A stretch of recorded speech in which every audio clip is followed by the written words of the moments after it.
Getting started with Infoblox. Hello everyone, this is Prashant Sahu, and in this video we will see how to install and configure Infoblox Grid.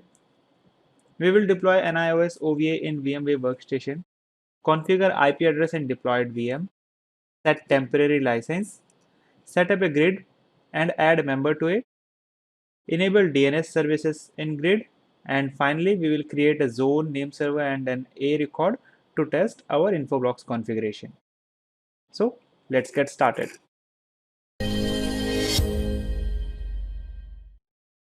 I requested for Infoblox DDI evaluation by filling up the form, which is available on Infoblox website. Once I submitted the form, I received a link to download the OVA file. So this is the link that I received. From here, I have the option to download the OVA file for VMware or download the image for KVM or Hyper-V. But since we have to deploy the OVA file in VMware Workstation, we will download the VMware file. We can also see the installation guide if we need to. I have already downloaded the OVA file, so this is it. To deploy it in VMware Workstation, we will right click on this OVA file and select Open with VMware Workstation. It is asking to accept the terms of the license agreement. Check the box and click on Next. Now it is asking for the VM name and the file location. You can choose what is selected by default. Select the deployment options. I am selecting TE815 here. Next. Now we have the option to specify whether we need to add this info blocks to existing grid, or we can configure IP addresses here as well. But we will configure all these settings from inside the VM once the VM is up and running. Let's leave all the fields blank and click on import.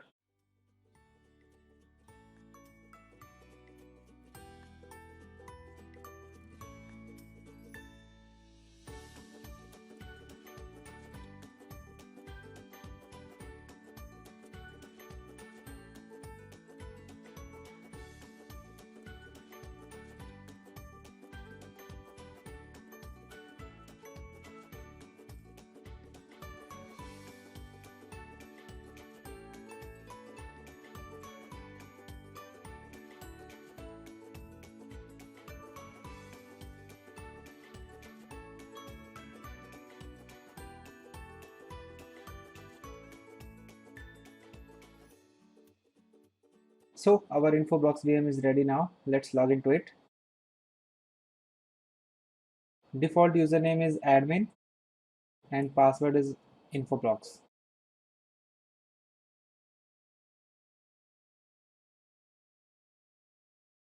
Now let's configure network settings. Set network. Enter the IP address 192.168.100.40. Enter mask. I'll select the suggested mask.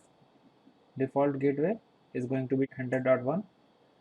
Do we need to add any VLAN tag to this? No. Configure IP version 6? No.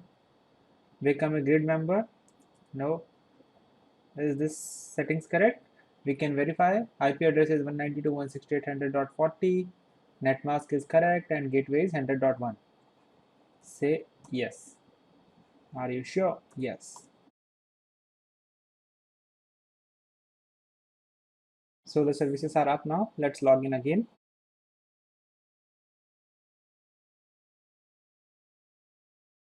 Admin, password is Infoblox. Now we will set the licenses. Set temp underscore license.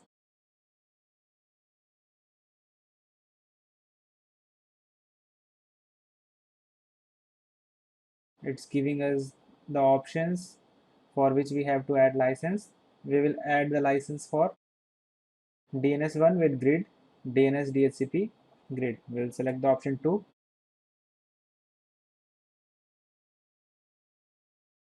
and press enter. Are you sure you want to do this? Say yes.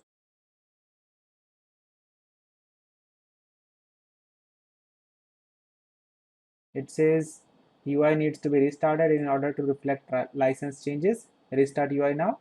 Yes.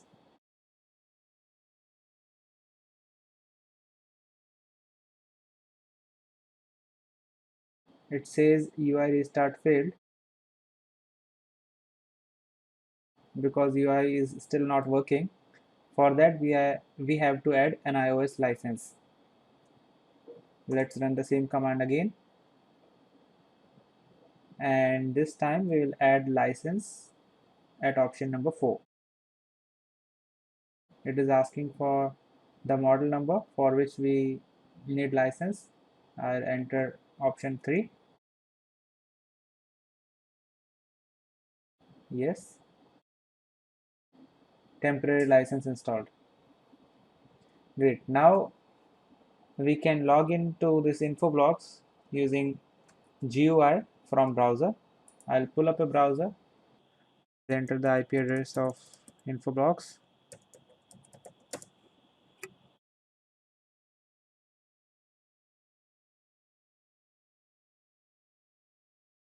Continue.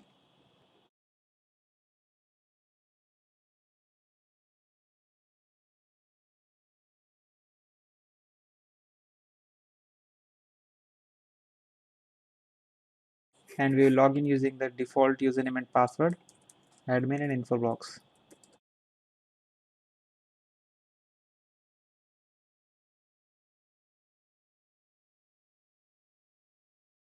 Since this is the first time we are logging into the GUI of this Infoblox, we will be getting few additional options here.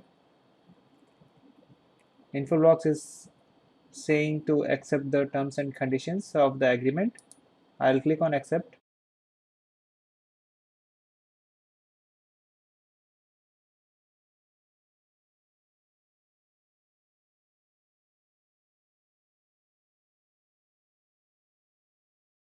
Since this is the first time we are logging into the GUI of this Infoblox, it presented us with a grid setup wizard and asking whether we want to configure a grid master or join existing grid. Let's select as configure an existing grid. Click next. Grid name, let's select as NGDDI. Shared secret. So this is the shared secret that will be used when we will be adding new members to the existing grid. Let's set the shared secret as Network Galaxy. Confirm it. Host name, I'll give it a host name as ns1 dot networkgalaxy.org. Type of connectivity will be IP4 only. Is this grid master an HA pair? No. Click on next. Verify the LAN IP address. Click next. Would you like to set the admin password? Yes. Set the password so that no one can log in with the default password.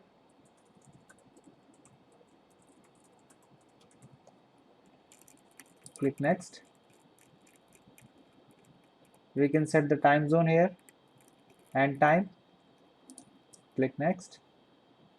For now, I don't want to participate in the Infoblox customer experience program. I'll click next. And now we can see the summary of our grid setup wizard.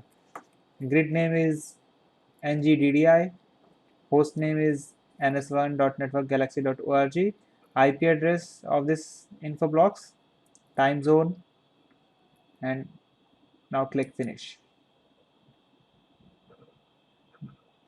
Some of the changes require a product restart. Your session will be terminated and you must log in again. Are you sure you want to proceed? Click yes. This will also restart some of the services, so we may get log out of this GUI session, which we have to log in back. Let's log in back to this Infoblox. with username admin and the password that we set.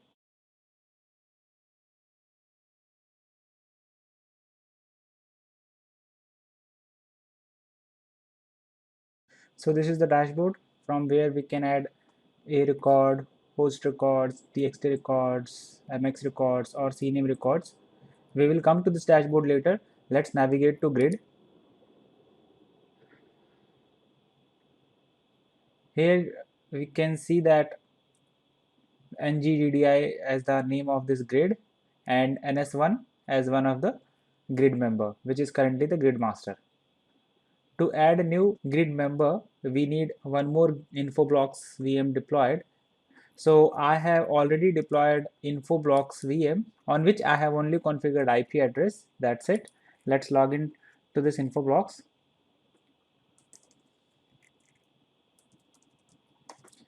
See, the Infoblox that I have configured is 192.168.100.35, and the primary Infoblox which we were doing together was 192.168.100.40.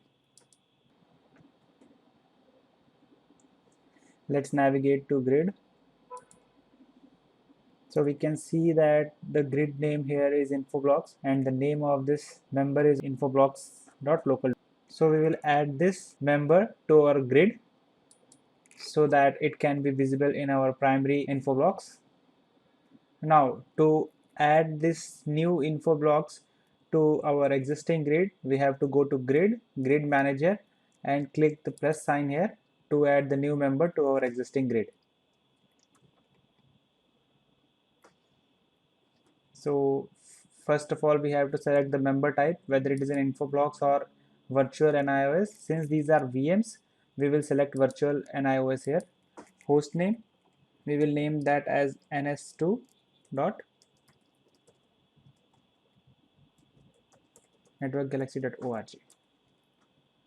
We will keep the same time zone as we have configured on our grid master inherited from grid. We can make this as a master candidate so that in case our master goes down, the secondary Infoblox can assume the role of master.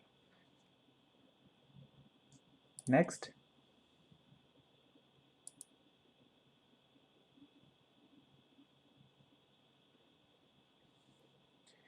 We have to specify the IP address of our secondary member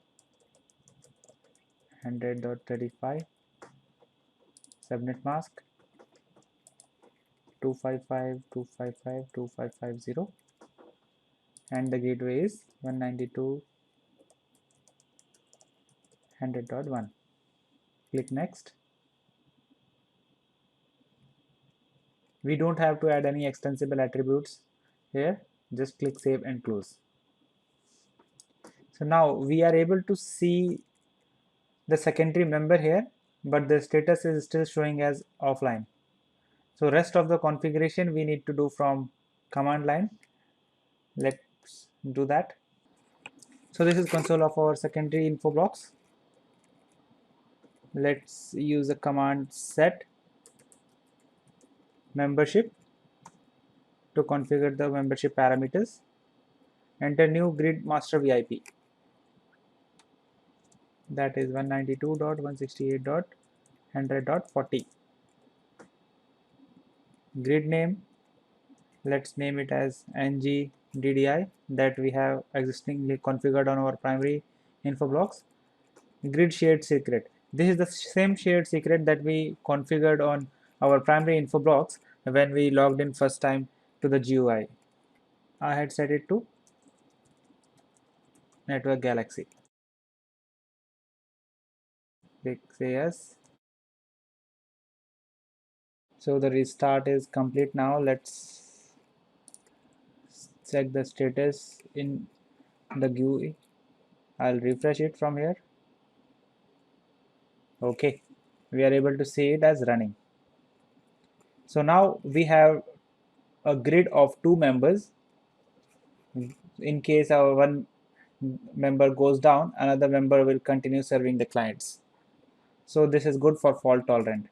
But still we are not running DNS service or DHCP service on these DDIs. So let's start that. These are the service status. You can see at the top all the services are grayed out because all are not running. Go to services. So currently we are in DHCP service. We can select either of the info blocks on which we have to start DHCP services. I'll select both the info blocks so that DHCP service can run on both the info blocks. After selecting the info blocks, click on this play arrow, which will start the services.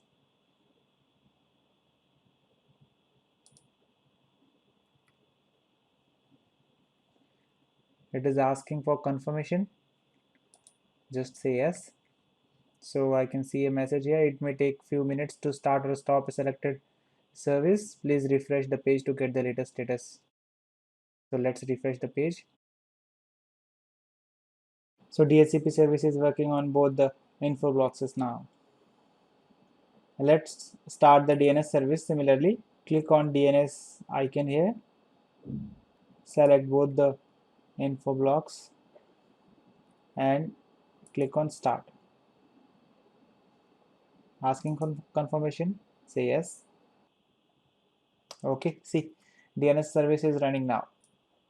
And we are able to see DHCP and DNS service as green. So we have configured our info boxes and connected to a grid now. Both are running DNS and DHCP services. Our next action is to create a zone now. To create a zone, we have to go to data management, DNS, and by default zone is selected. Let's click on the drop down next to plus sign and select authoritative zone. Authoritative zone wizard will open. Keep it selected as add a authoritative zone and click on next. Name of the zone, I'll name as networkgalaxy.org.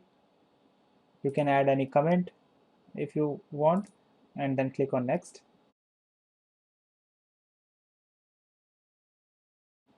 Select this use the set of name servers and click on add.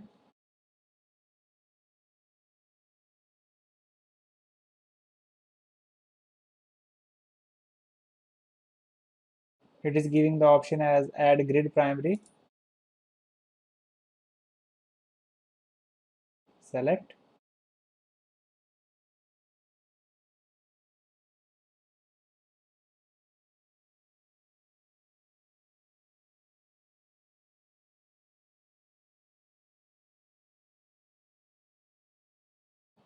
We can add both the info blocks one by one.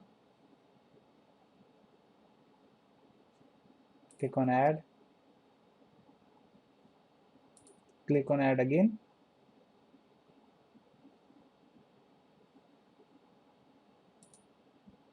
Select.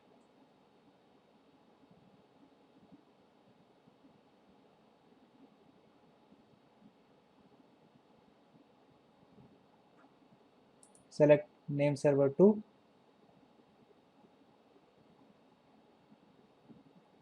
and then add again. So we have selected two name servers now which will be responding to DNS queries. Click on next.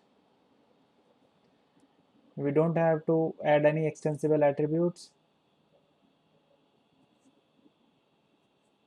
Now click save and close.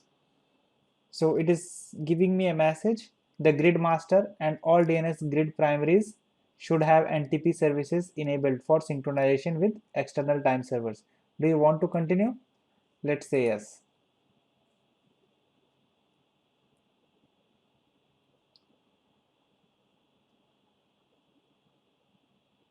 So we are able to see a zone here. Let's go into this zone and here we will be able to see what records are created within the zone. So when we added name servers to our zone, it created two name server records and two A records for both the name servers and one SOA record as well. Since we added name server records, Infoblox is asking us to restart the services. Click on restart. Restart grid services if needed and select sequentially for all members. Selecting the third option, sequentially, ensures that all the services are not down at a single time, and when one member is restarting its services, other members will continue to serve client requests. Click on restart. Now we have created a zone as well named Network Galaxy. Let's go ahead and create a test A record now. Go to dashboard and click on add A record.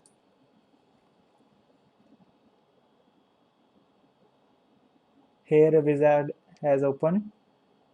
Select zone. Since we have only one zone, it has automatically selected it as networkgalaxy.org. Let's name the record as test. So the FQDN of this record will be test.networkgalaxy.org. IP address 1.1.1.1. So with this option, we can create PTR record as well. I don't want to create PTR record as of now, so I'll uncheck this box and click save and close. So we can see that our record has been created under data management, DNS, and then by going into the networkgalaxy.org authoritative zone that we created earlier. In here we have to keep selected records and we should be able to see our A record now. Test is the name of the record. It is a record data, that means the IP address 1.1.1.1. It is a static record. Now to verify this, whether these info blocks are responding to client queries or not, let me pull up a command prompt ns lookup.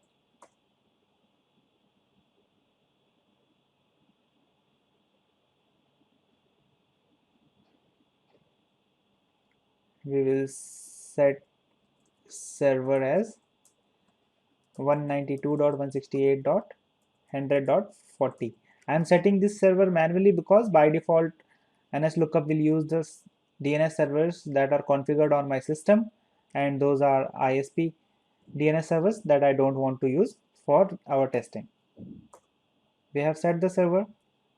Now we will check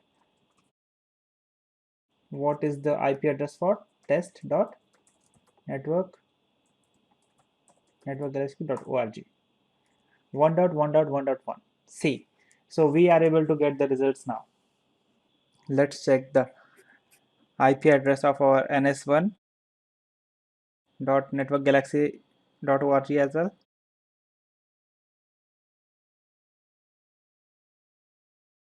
192.168.100.40. This is also working.